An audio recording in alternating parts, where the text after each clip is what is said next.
Здравствуйте, на телеканале «Новый век», программа «Вызов 112». В студии Сергей Хайдаров. И сегодня мы расскажем, какой приговор вынес суд в отношении Артура Сатрудинова. Но мое мнение, я думаю, что мало. С вердиктом были согласны не все. Раскрыли в короткие сроки. Проник в дом, забрал имущество, присвоил себе. В Казани задержали подозреваемого в квартирной краже, что и как похитил предполагаемый злоумышленник. Бревна сюрпризом. В Татарстане предотвратили крупную поставку алкоголя и наркотиков в исправительную колонию. Это и не только прямо сейчас.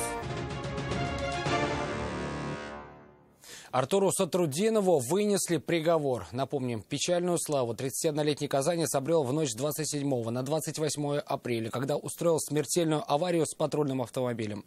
На предыдущих заседаниях подсудимый попросил родственников погибшего о прощении, а суд о справедливом наказании. В свою очередь прокуратура запросила для него 8 лет лишения свободы. Какой приговор вынес суд и как на него отреагировали в зале, знает Айрат Назипов. Женатый? Разведенный. Чья машина?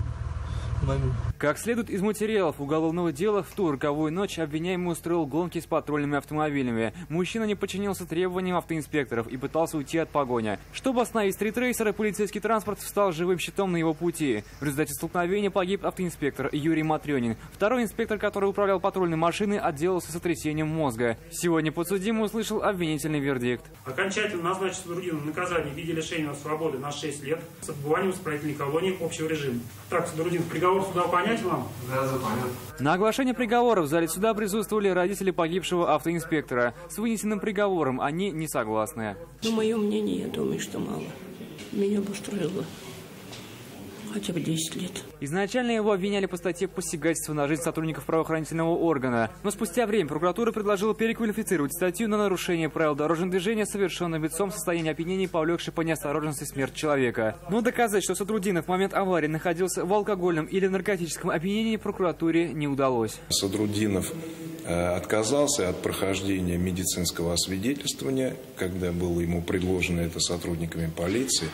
Но вместе с тем, поступив в 7-ю горбольницу, сдал кровь и мочу, они были исследованы, и следов наркотиков обнаружено не было. К слову, ранее обвиняемый был судим за незаконное приобретение наркотических веществ, а 3 года назад его лишили правом управлять транспортным средством сроком на 1 год. Сегодня суд решил лишить его водительских прав сроком на 2,5 года. Отчет начнется сразу после отбытия наказания. Таким образом, высока вероятность, что мужчина не сядет за руль в ближайшие 8,5 лет.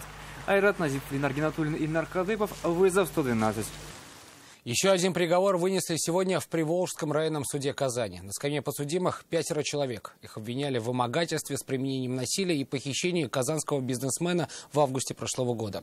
Один из фигурантов, Тихон Апокалипсис, во время следствия успел заработать еще 2 уголовных дела. Сегодня им предоставили последнее слово. Что сказали подсудимые и какое наказание получили, знает Ленар Гинатуллин. Привет, родные. В зал суда подсудимые заходили в хорошем расположении духа. Как предполагает обвинение, 5 подсудимых причастны к вымогательству и похищению казанского предпринимателя Германа Янукова. До этого потерпевший договорился с ними о реализации табачных изделий, но узнав, что будущие партнеры связаны с криминалом, прервал с ними все контакты. Такую выходку ему не простили. Похитив молодого человека, злоумышленники избивали его и, угрожая убийством, вымогали 950 тысяч рублей.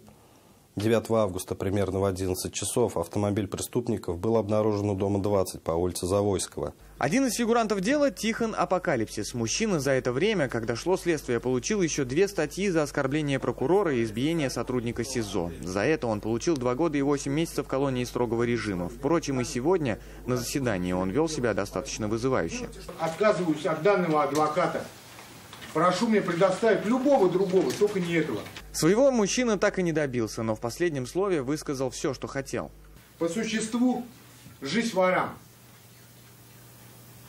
Все у вас? Да. Остальные фигуранты дела вели себя гораздо спокойнее. Все, кроме Тихона Апокалипсиса, свою вину признали либо полностью, либо частично. Один из обвиняемых даже не смог сдержать слез.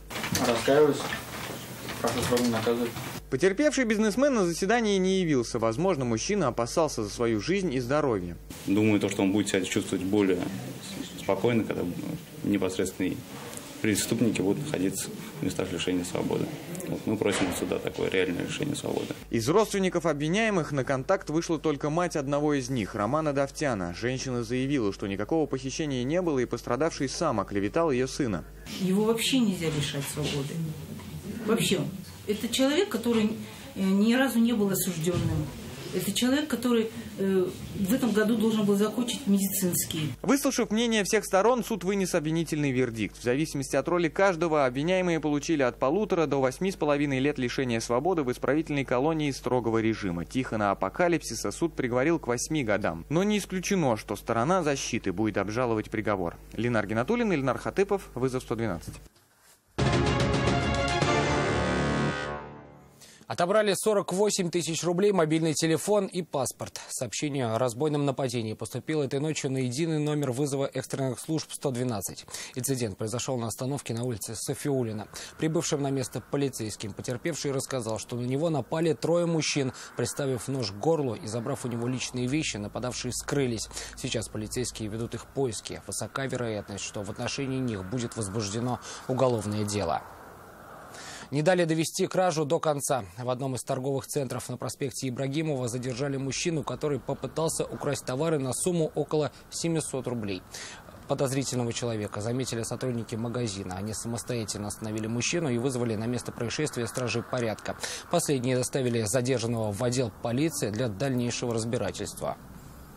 На пивоваренном заводе в Набережных Челнах произошло задымление. Прибывшим на место спасателям очевидцы сообщили, что дым валит из одноэтажного здания, в котором изготавливалось и разливалось в тару пиво. Как узнали пожарные, инцидент произошел из-за того, что в электрощитке загорелся кабель. Спасатели устранили проблему в течение 10 минут. В результате происшествия никто не пострадал. Полицейские Казани в короткие сроки задержали подозреваемого в квартирной краже. Им оказался 29-летний казанец. Как считают стражи порядка, на преступление молодой человек пошел днем, когда подавляющее большинство жителей частного сектора в Новосавинском районе находилось на работе. Выбрав подходящий дом, он проник в помещение и похитил электронику. Что было дальше, расскажет Алина Мусина. Проник в дом, забрал имущество, присвоил себе.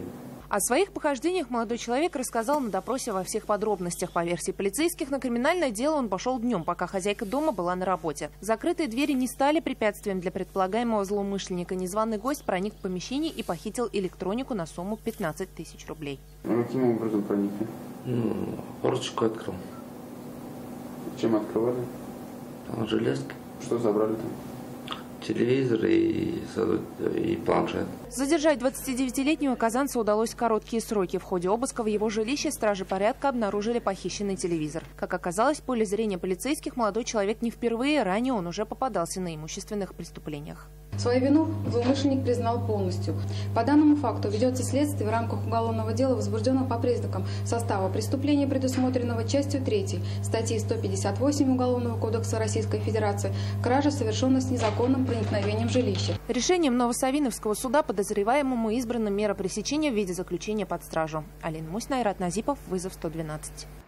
В Татарстане предотвратили поставку крупной партии алкоголя и наркотиков в исправительную колонию. Запрещенный груз обнаружила служебная собака во время осмотра грузовика с бревнами, заезжающего на территорию учреждения. После подъема бревен в дальнем углу кузова сотрудники УФСИ нашли десятки пакетов, коробок и мешков с едой и алкоголем. Также с помощью собаки был обнаружен сверток, предположительно с гашишем и марихуаной, общим весом 300 граммов. Сейчас его отправили на экспертизу. Жителя Зеленодольского района, перевозившего запрещенный груз, задержали. Теперь без США. Кабинет министров Российской Федерации подписал постановление об изменениях в правилах дорожного движения. Он отменяет обязательную установку знака «Шипы» на заднее стекло автомобиля. Напомним, что владельцам машин с шипованной резиной было необходимо клеить специальный символ. В противном случае автомобилиста мог ждать штраф. В МВД сообщили, что знак утратил свою актуальность, а его отмену согласовали все профильные ведомства. Кроме того, поправки в ПДД включают в себя оформление ДТП по Европротоколу, коррекцию понятия опознавательного знака «инвалид», а также уточнение понятия «пешеход». Это все, о чем мы успели вам рассказать. В студии был Сергей Хайдаров. До встречи. И не бросайте вызов судьбе. Вдруг она его примет.